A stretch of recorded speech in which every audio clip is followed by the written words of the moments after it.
We are on a roll. We are on a roll. We are on a roll with making another video here. It looks pretty good in the background, doesn't it? Right there, something to give that back of the wall of life. There was something there before, but in other words, this video is about the November 2022 Days of the Dead convention. The experience, I've done, quite a few different conventions, most of them Flashback Weekend, and then most notably Days of the Dead Chicago. So this convention here, you're going to run into where you're not going to have a good lineup. In this case, there really wasn't a good lineup. The only, really good people that were there to me was Deborah Hayes and Harry Mamperdini. So there was quite a few cancellations out. You had Jason Patrick canceled out, Corey Taylor canceled out, Ruby Soho canceled out, Dana Harris canceled out, Violent J canceled out at the last minute. You're going to run into those. So just be in mind. I mean, I'm so looking forward to meeting Ruby Soho. I've always, wanted to meet somebody from AEW, and of course she was originally from WWE. She made the transition over to AEW, which was the better place to be at. Sorry for a lot of you WWE fans. I lost interest in WWE a long time ago. AEW is more my thing. I love what they're doing with the international wrestlers, like from Japan, and they just signed, or Konoshi Kikuteshita, he just signed with AEW. Full Gear is tonight, so that's one of the reasons too why I like AEW, because they give them more of invitations, like other wrestling companies come in, like New Japan Pro Wrestling, and having the wrestlers come on over and stuff like that, and wrestlers, Japanese women wrestlers from Stardom and so, and just very, very cool stuff. That's why I like AEW. But Ruby Soho was supposed to be there. She had canceled out. With Days of the Dead, walked around there. It was Friday night. If you're going to go to these conventions, I would suggest try Friday night, and I'm going to tell you why. It is a lot easier, at least in Chicago. If you go Friday night, it's a lot more better to go, because you're able to find a parking space in the parking garage. My one buddy who went today, he said it was terrible. Him and his brother had to park a couple garages down from where the convention was at. Days of Dead in Chicago, they had to park a couple of garages down, because the one that was closest to the actual hotel was so congested, packed. And of course, they have everything going on, all the Q&As. They did have some of the Q&As going on last night, but yeah, it's you're going to run into a lot of different things with if you're going to go there and say, hey, the lineup ain't great, but there's one person here I want to meet. It's worth it just going there. I mean, Harry and Deborah were just awesome to meet. I really, really enjoyed it. And with me, sometimes I don't say nothing to the celebrity when I meet them. I think a lot of times, sometimes I'm a little shy, which you guys probably already know already. But I don't. Another thing is too, I don't like to try to carry on a full conversation with a lot of them, because there's a lot of fans behind me that are wanting to meet. We had an individual, like I mentioned in the video last night, whether he was a VIP or not, he had like 7 or 8 posters for Harry Manfredini to sign, and a lot of people were just kind of, I mean, you can tell they were getting tired of staying in line. But I mean, that's the thing, you can have people that have those things signed. They don't have them signed personal to them.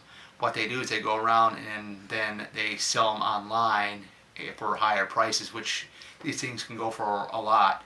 of money. I've seen them go for like, sign posters with cast members on it for like $300, $400. I mean, 200. I mean, just depending on how many you have on there, and I think maybe it goes by the movie and stuff too, what type of movie it is and whatnot. But yeah, Friday the 13th is a very big horror movie franchise. It's right after Halloween. So, but other than that, uh, yeah, the vendors were so-so. I mean, uh, the vendor that had this tin sign behind me that I bought, he has some really cool stuff. He sold decals, license plates, and stuff like that. There was one out of time that I thought was really cool. Back to the Future. If you guys don't know what that is, I don't know who wouldn't know that. I mean, if you don't, then definitely check Back to the Future. Michael J. Fox, Christopher Lloyd, Leah Thompson, all of them, excellent trilogy by far. But he had everything. You had a lot of artists there.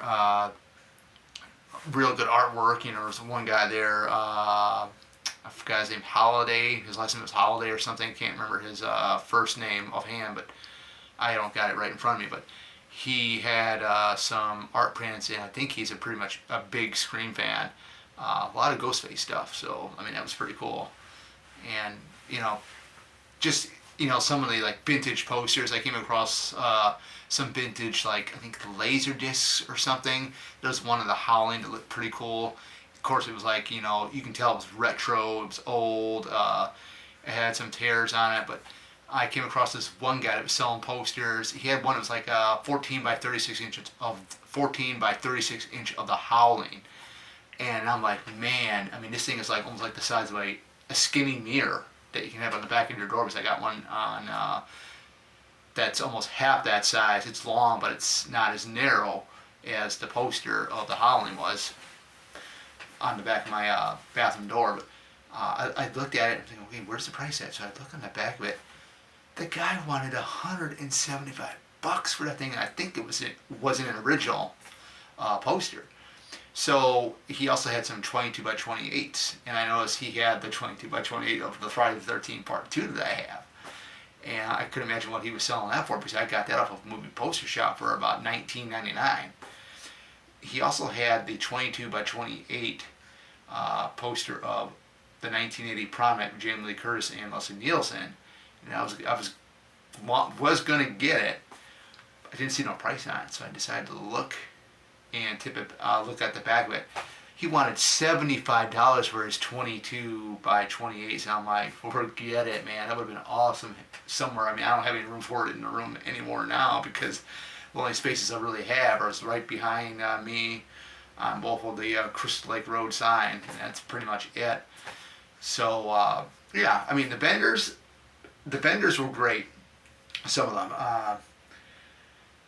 I would have to say, I mean, there were some lines where some of the vendors, there were some conventions. I'm trying to think which one was Days of the Dead or Flashback. I think it might have been one of the Days of the Dead that I attended, that their vendors weren't really that great that they had there that one year. But Flashback is some pretty good vendors. So I'm looking forward to seeing who they got as guests. Right now, they got a Terrifier 2 reunion. But I mean, like I said, I've been pushing for a Friday the 13th Part 3 reunion. Hopefully we get somebody from Friday the 13th Part 3 for Flashback 2023. It'd be awesome. As you guys might have seen in the 52-second walkthrough, the Halloween pinball machine got a very good up-close video of that. I thought it was fun. I should have actually played it. I don't know what the heck I was thinking, but definitely, if they do have it there ever again, I think I might walk up there and play it. I think you can play it for free. I'm not really sure, but that was well worth to get on camera. And I wish I could have done more. I'm kind of a little skeptical about doing videos in a convention, because I've seen some stuff on YouTube where some celebrities are signing and the fans are taking videos of them. Some celebrities don't like that. Some convention owners or staff members that are working at the convention don't like you taking videos. So they'll come up to you and say, hey, you can't take videos in here. Well, it's been done before. I've seen it many times, but I'm there. I don't want to be told, hey, I can't do this, and then it spoils my fun, my good time being there. Because I love doing these things with my brother, and it's a blast. And I think I might do it again. Maybe try to get a longer video. We'll have to wait and see. But definitely, Days of Dead, Chicago, November was, it was so-so. I'll put it that way. If you're a big Friday the 13th 2009 review, if you're a big Friday the 13th 2009 fan, there you go. I really wasn't. I could never get in that film, but I love Derek Mears' portrayal as Jason. I thought that he was one of the best ones. With Friday the 13th 2009, it was more of the story than anything that really got me going. Some of the characters I didn't like. The characters I really liked was Derek Mears, 100% all the way around. Daniel Pannerbaker, Amanda Rigetti, and Jared Padalecki were my favorites. Those four were my favorites in the film. But regardless of that, everything else about the movie I did not like. So that's my opinion. I know there's a lot of fans out there that do like it. There's some fans out there that didn't like it. I'm old school. I grew up with the original Friday the 13th, the Paramount ones, going away from 1 through 8, and then going into the new line with Jason Goes to Hell, Jason X. Jason Goes to Hell was not my favorite, but Jason X was. I really enjoyed Freddy vs. Jason as much, but what more can you say? Before I did this video, I didn't know what I was going to talk about. I had to stop and think here, what was I going to talk about in the video?